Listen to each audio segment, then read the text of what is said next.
farzand uchun ota-ona oddiy bo'lmaydi. Otamizdan, onamizdan biz uchun ulug' inson yo'q. Kim bo'lishidan qat'iy nazar, oddiy bir dehqon bo'lsa ham, siz olimu, shayxu, murattab qori bo'lasizmi?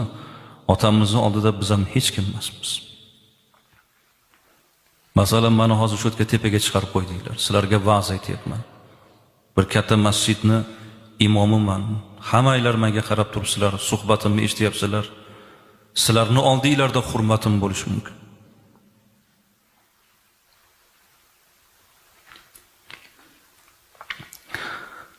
Lekin otamni oyoqlarini patak emasman men.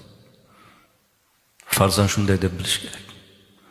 Ota oyog'ini patagiga ham to'g'ri kelmaydi farzand.